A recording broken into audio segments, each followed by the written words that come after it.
Welcome back. This is chapter 4 of our baby journey. So if you haven't already, like and subscribe to our page, Our Baby Journey. Go back, start with chapter 1, then 2 and 3 to see how our journey progressed, how it halted, so forth and so on. So we had just had a confirmed loss in November after 4 years had passed from the previous loss, and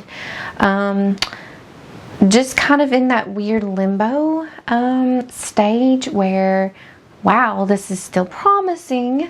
We have gotten pregnant again, unmedicated cycle, we've been pregnant. That is amazing, but what is horrible is that now we've lost it, and there's really no understanding or explanation as to why. We just lost it. So we just kind of wait. Again, we're still under the same care, the same physician we're seeing.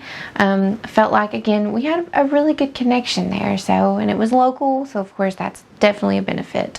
It's covered by insurance. There's no out-of-pocket cost because we've not really done anything that would charge that. So November passes, December passes, January passes, and then February. And all of a sudden in February, I decide again, because I am now super in tuned, super sensitive to every part of my cycle. And again, if you've been through this journey and you've tracked anything or just notice the changes in your body as you progress through a cycle, you pick up on everything. You start to pick up on every little tinge or anything. So I've decided I need to take another pregnancy test in February. And so I do. And there's a positive again. Positive, very, very faint, very, very early, because I just get so impatient at this point, because I know I'm still kind of reeling in from that high of being pregnant in November, that I'm just like full steam ahead. It's going to happen again. So I'm testing. I don't care if it's early, I am testing.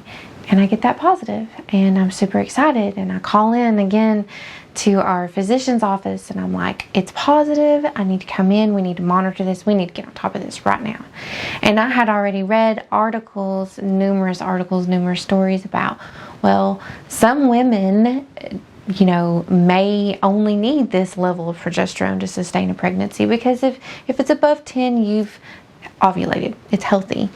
But maybe I just need a boost of it, and I want that. But again, based on my labs, it's not needed. So she does call me in to have my labs done with my HCG to track that, to see if it's progressing as it should. Again, every 48 hours, it should double or more than double in that 48-hour time span to show that you're having a healthy pregnancy and that it is progressing. So I go in, and it's about 68 the first time. That's not bad. You can't tell anything from the first initial number, because that's just going to show, okay, yes, you're pregnant, but now we need to be able to compare those once time has passed, 48 hours has passed, to see that it's doubled or more than doubled.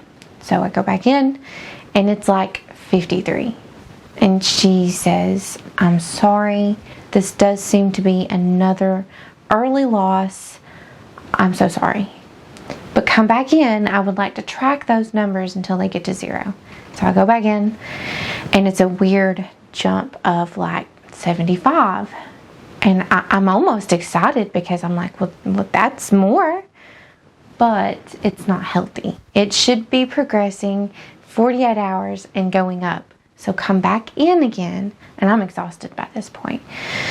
I'm mentally exhausted, physically exhausted, because again, if you've ever had labs done that many times, it just gets tiring. You're passing the same people in there.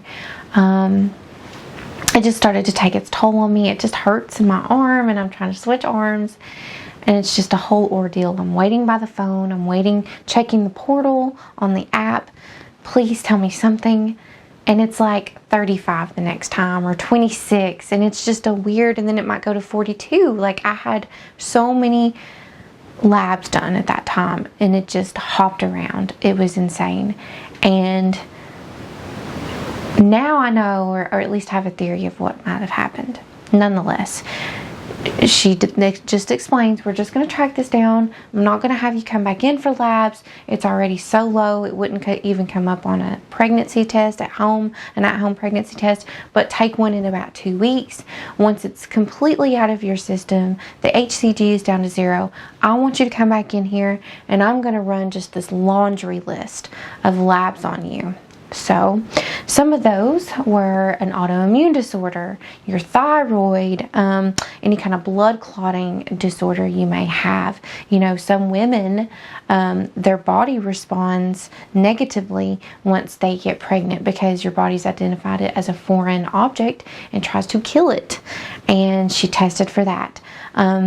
Again, everything under the sun. She did a phenomenal job of being very thorough and explaining all of those numbers and comparing them. Looked even at my blood type, everything.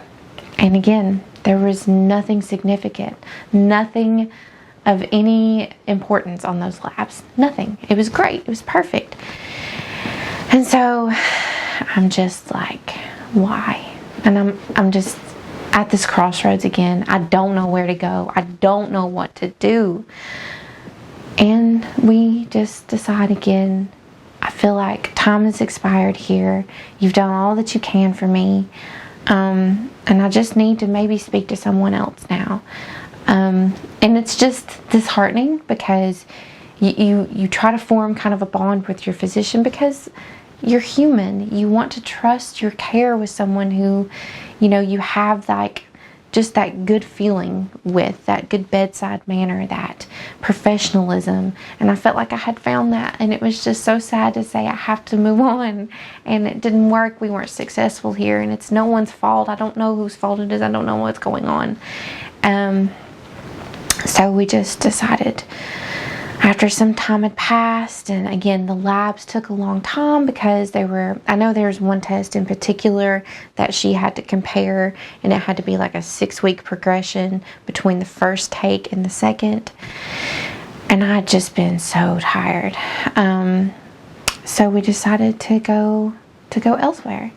And crazy that we finally got kind of an answer here. So you'll have to tune in for chapter 5 to know exactly where we went, or at least what they told us. You know, finally felt like you hear me and you see that this isn't normal. And again, of no fault of anyone else's, because the numbers speak, you know, and when they're not telling you anything's wrong, there's nothing wrong. What else can they tell you? But this next chapter will reveal some things that I had no clue about, and I think everyone should hear about. Just in case if you're struggling, just tune in.